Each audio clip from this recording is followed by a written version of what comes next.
Gameplay design as far as gunplay and weapon balance is, for whatever reason, usually perceived as existing in a sort of vacuum that's somehow independent from the rest of the aspects of the game.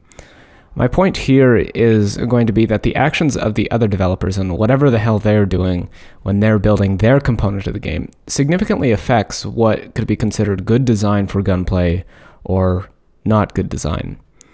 See, the gameplay designer should operate within the constraints of the environment that they're put in. A system of weapon balance that works well in one game with one particular set of assets and art design and animation and so forth might work well there, but then when you bring it into another game, it'll be probably terrible. If you want a properly designed title, it's pretty much imperative that the designer have input, or at least be aware of, all the aspects of the game from the start. There are two things that we have to consider in regards to game design as relating to weapons. The first is how each weapon relates to one another. This is the concept of balance, is one weapon significantly better than the others? The other component, which I think is probably the most interesting and more difficult question, is how each weapon individually works in the larger environment. As I said, the first is probably a little bit easier to do if you understand statistics and you're willing to do a little math. You take two weapons, do the math to figure out which is going to be better at what, and iterate that over as many weapons as there are. Of course, this might be difficult if there's a ton of weapons or a ton of different combinations of weapons, such as Battlefield 4, where you have a bunch of attachments to figure out how to work around. The second component of this design requires you to consider the weapons in the broader context of the game. So you have this great system, maybe it's good when considering the weapons as related to each other, but does the system actually still work when placed into the game itself? The answer to this question is going to be affected by a whole lot of things, and all of these have at some point affected how the Battlefield franchise works, and so I hope that everyone is going to be able to understand and relate to what I am saying. Of every aspect, map design is probably the most important in determining whether a gameplay design system will work or if it will not work.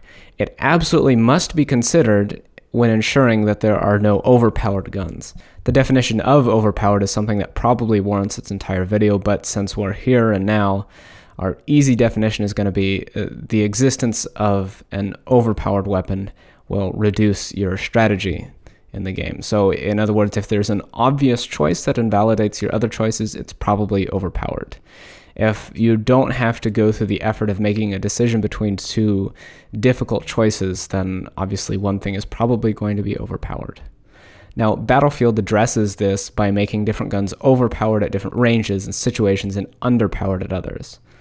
Unless it's Battlefield 3, and you just get some weapons that are really good and expect others to be tossed. This is fairly typical, it's not exclusive to the Battlefield franchise. You have basically every game trying to make certain characters or weapons or items overpowered depending on the situation and underpowered in others. So because of this consideration, because that weapons are often balanced around range, we have to look at map design and see what ranges are the most important to control. You see, not all points of the map are equally useful. Not the entire surface area of the map and all the possible ranges of engagement are going to be relevant. Some areas are simply better to control than others. So that is the start of where we are beginning to run into problems with our model. Our gameplay can be perfectly designed assuming that every range is equally relevant, but when we get ranges that are more useful than others, it's clear that weapons that are designed for those ranges are possibly going to be overpowered. It might reduce the player's ability to strategize and make decisions about what weapons they're using. Instead, they just look at the range that seems to be most frequent and choose the weapon for that particular range, and the rest get tossed. So because we have to consider this, it probably is going to end up being better for the map design to be roughed out before the designer commits to anything drastic regarding his balance. Really, if you take the time to consider it, it's less of a problem than it might be. You can look at your telemetry to figure out what ranges happen to be occurring most often, not just kills, but what possible engagements could have happened, and then ideally design your mathematical balance around which ranges happen to be the most useful. An example of this principle not being applied can be easily found in BF4. It is simply a fact of life that there is no capture point in Battlefield 4 that actually requires you to fight beyond the range of your Ace-23 to clear people off the burn or even hit people from the burn to any one of the many spawn points around the flag area. Many points don't even need the Ace. the AEK is going to be good enough for pretty much every fight that you could possibly encounter. The official competitive mode of Battlefield 4, Domination, which was a total joke, was even worse. The ranges in general were even closer than we could have expected in Conquest, further making high rate of fire weapons excessively viable.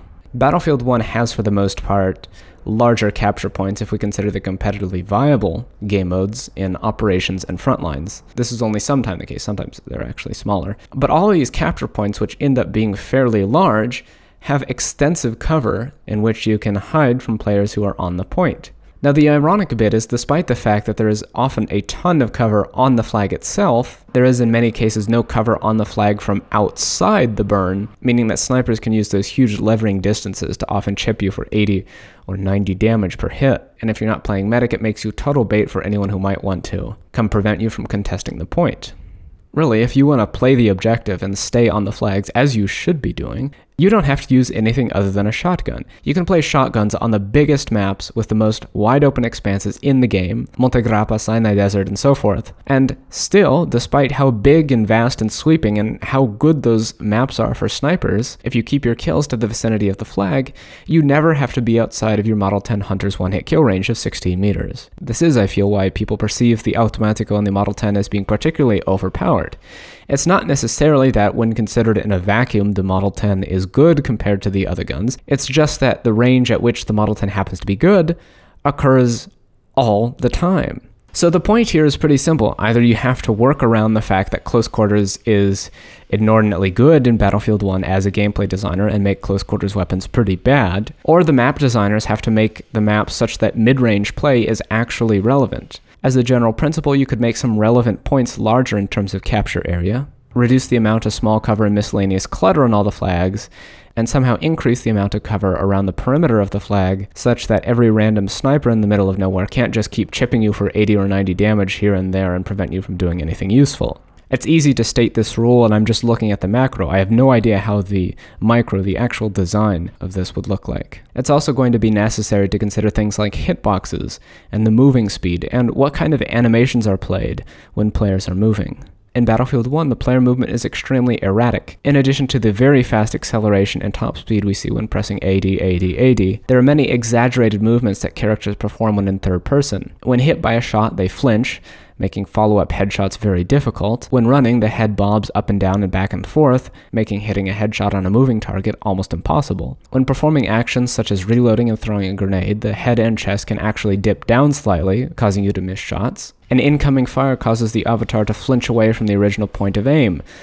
This is especially problematic when you're getting flinched 900 times per second from Automatico shots. Even if he's outside of his effective range and not doing a whole lot of damage to you, he's still very significantly flinching you and preventing you from getting off accurate shots.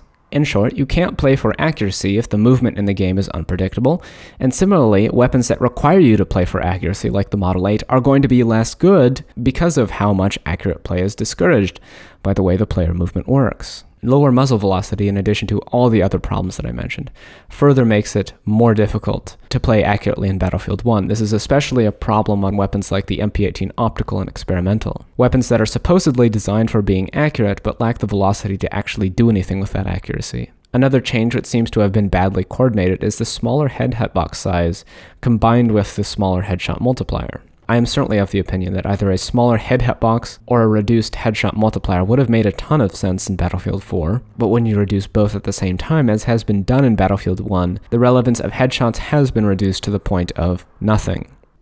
As it stands now, hardware macros are completely undetectable, and if you're using them, you can pretty much go on using them for as long as you want, as much as you want, and nobody's going to be able to stop you. Because of this, recoil patterns are dangerous to implement, even hard to use first shot multiplier or vertical recoil to balance everything out. When macros are so easy to set up and completely remove that aspect of skill, it's really difficult to justify these kinds of changes. If you were to do this, and I'm not saying I don't mind it, in fact, I would actually prefer a series of XY offsets to vertical recoil alone. But if someone could just set up a macro to bind a mouse movement to LMB down, that would be very unfortunate. The ironic bit is that fair fight could actually be used to detect these people. In fact, if you were actually using statistical analysis as fair fight claims to be doing, you could catch these people pretty much immediately. Here's a little hint here: if you're compensating for recoil in the exact same manner every single time, you're probably using a macro. While macros can't be detected by conventional anti-cheat methods, it definitely could be detected by something that uses statistical analyses like fair fight does. But unfortunately, fair fight is a total joke and does absolutely nothing whatsoever in its current form to dissuade cheaters. The current state of anti-cheat in Battlefield is a complete and total joke. So in order to relate this to my initial point, recoil patterns are an array of offsets in place of standard vertical recoil. Could be considered as a good idea by the gameplay designer if we were designing something without any context in mind whatsoever. Unfortunately, because macros were actually pretty prevalent in Battlefield 4, he has to consider the fact that there is still no defense against them whatsoever, and that making them even better than they were is probably not a particularly good idea, which means that he has to use other, more creative methods of increasing the amount of skill required to use weapons beyond just recoil patterns or heavy first shot multiplier.